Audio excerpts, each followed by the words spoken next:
Voilà ainsi présenté par les experts locaux et ceux venus du Tchad et du Togo, le matériel et les équipements que les participants à cette session de formation des formateurs en technique de fabrication du matériel sportif et sur les outils du programme de promotion de l'entrepreneuriat des jeunes ont produit.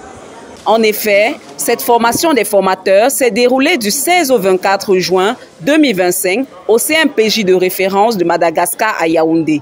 À l'issue de ces 9 jours, les participants ont reçu leurs attestations de fin de formation des mains du ministre de la Jeunesse et de l'Éducation civique, Mounouna Futsu, de Luisette René Tobi et Tamendedi, secrétaire général de la Conférence des ministres de la Jeunesse et des Sports de la francophonie, en abrégé Conféges, et d'autres autorités administratives. Ceux-ci ne cachent pas leur joie. Vraiment, je suis très content et je remercie tous les membres qui ont participé, y compris au ministre, le monsieur Koun José, qui m'a fait appel à cette formation. Donc, je remercie tous mes proches, donc ceux qu'on a eu à se former ensemble. Je remercie tout le monde et je remercie le bon Dieu qui a fait en sorte qu'on a commencé bien et fini. Moi, je suis fier parce que j'ai été outillé en technique artisanale de fabrication des filets de but, crâne, basket, volleyball et des ballons de volley, football et handball. C'est un sentiment d'un stagiaire, c'est pour le dire, c'est un stagiaire comme vous.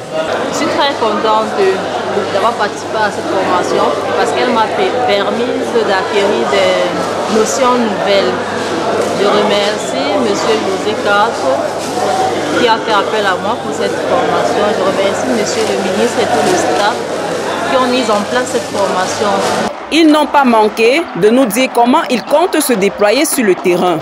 J'envisage personnellement de mobiliser les jeunes autour de moi, de leur faire ce qu'on appelle le transfert de compétences à mon niveau, et que le métier de fabricant de filets et de ballons soit propagé dans tout le pays de génération en génération. La plus-value de cette formation est la production locale du matériel sportif. La plus-value, c'est qu'aujourd'hui, nous disposons de beaucoup de formateurs qui vont maintenant essayer de multiplier les formations et permettre qu'on ait un plus grand nombre, de sorte qu'on puisse être capable au Cameroun de produire localement ce qui nous manquait avant cette formation.